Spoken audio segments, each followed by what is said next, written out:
쯔쯔가무시는 가을철에 유행하는 감염병 일종으로서 그 중에서도 찐득이에 의해 매개되는 가을철 열성 질환입니다. 주로 발생 시기가 봄, 여름, 가을, 겨울 중에서 가을에 해당하고. 안녕하십니까, 일반내과 김혜지입니다.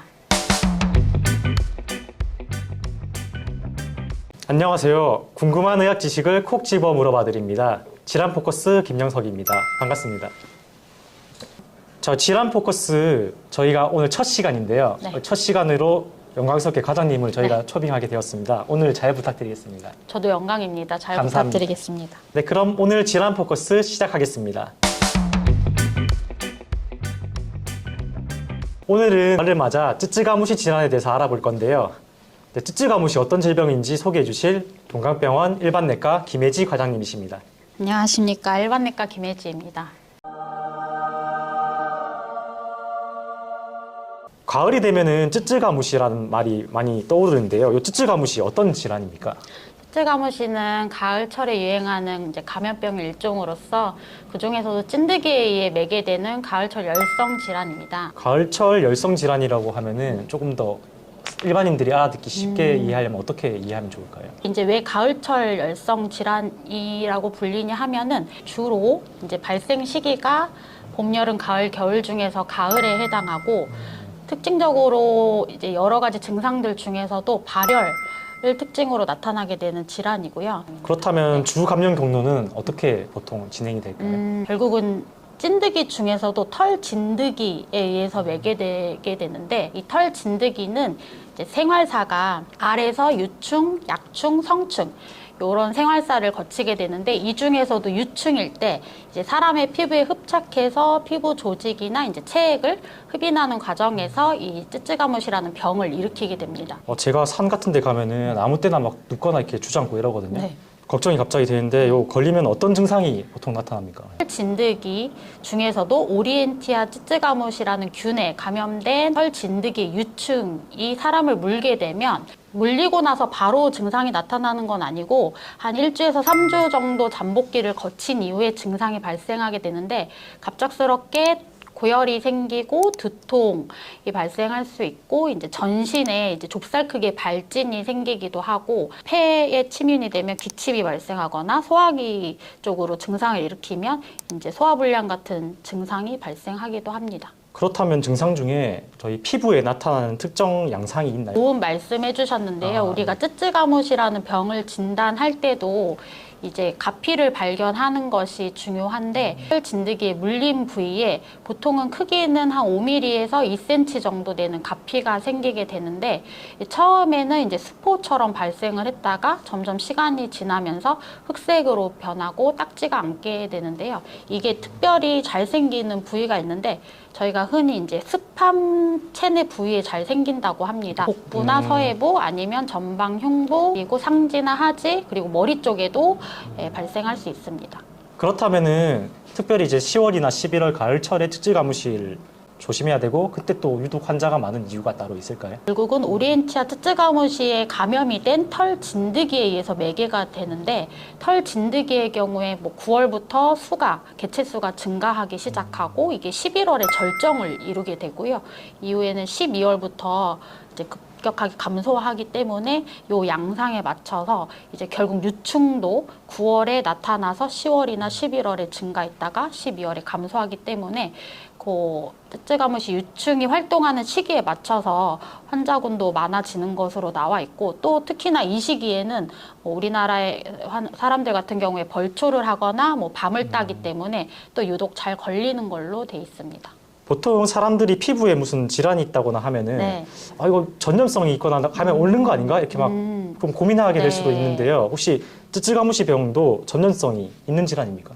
사실 찐드기에 물린 사람은 병에 걸릴 수 있지만, 그냥 사람 대 사람의 피부 접촉이나 아니면 찐드기가 물린 부위에 타인의 접촉으로부터는 감염되는 일은 없습니다.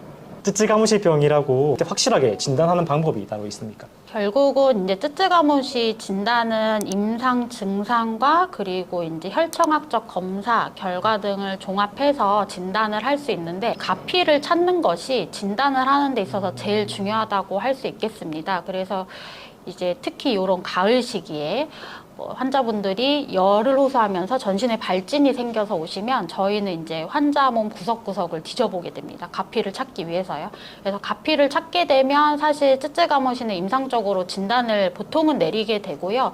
이 외에도 혈청학적 검사를 이제 진단하는 데 도움으로 받을 수 있는데 보통 이제 혈청학적 면역 검사를 하게 되고, 근데 이 면역 검사의 경우에 결과가 나오는데 한 3일에서 5일 정도가 소요되기 때문에 이 검사 결과를 확인하고 치료를 한다기보다는 이제 임상 증상에서도 쯔쯔가무시에 부합을 하게 되면 이제 치료를 먼저 시작하게 되고 후에 결과를 확인하게 됩니다.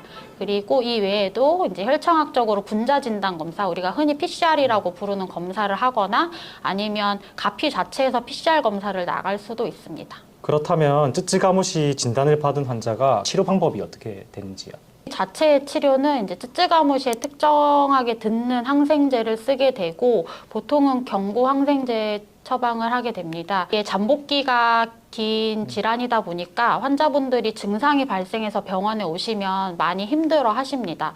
그래서 결국 그런 힘든 증상을 조절하고자 입원하시는 경우도 많고요. 특히 어르신들한테 걸리는 경우에는 이제 합병증 발생의 위험이 높아지기 때문에 이제 후유증이 생기는지 보고자 입원을 하시기도 합니다. 통상적으로 이제 먹는 약은 한 5일에서 7일 정도 드시게 되는데, 예를 들어 뇌수막염과 같은 중한 합병증이 생겼을 때에는 항생제를 더 오래 쓰기도 합니다. 쯔쯔가무시 병이 이제 완치가 된 뒤에 후유증이나 합병증 이런 발생 위험은 혹시 있을까요? 결국은 이제 그 병태 생리학적으로 쯔쯔가무시가 걸리게 되면 혈관염이 전신에 생기면서 증상이 생기는 거기 때문에 이제 발열이나 아니면 전신 발진 같은 것도 그런 혈관염의 일환으로 나타나게 되는 거고요. 이게 혈관염이 폐를 침범한다면은 이제 폐렴이 생길 수 있고, 그리고 콩팥을 침범하면서 혈뇨나 단백뇨도 나올 수 있고, 중추신경계를 침범하면은 뇌수막염이 생길 수도 있습니다. 그리고 심하게는 뭐 심근염이 생기거나 아니면 폐혈증까지 진행해서 중환자실 치료가 필요하신 분들도 있고요.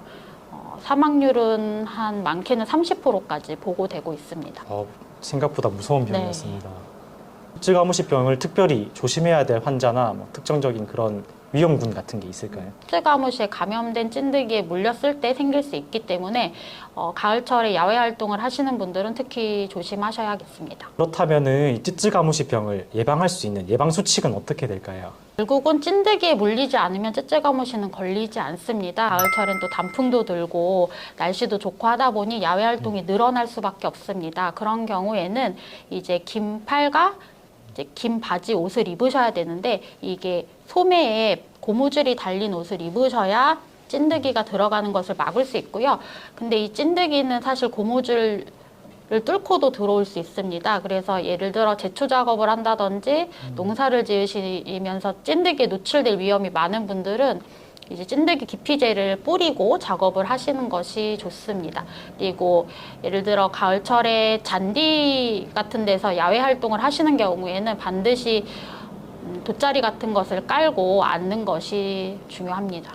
이상으로 일반내과 김혜지 과장님께서 콕 집어서 오늘 쯔쯔가무시에 대해서 알려주셨는데요. 다른 궁금한 점이나 의학 지식들은 다음 편 기대해 주시면 저희가 콕 집어 알려드리겠습니다.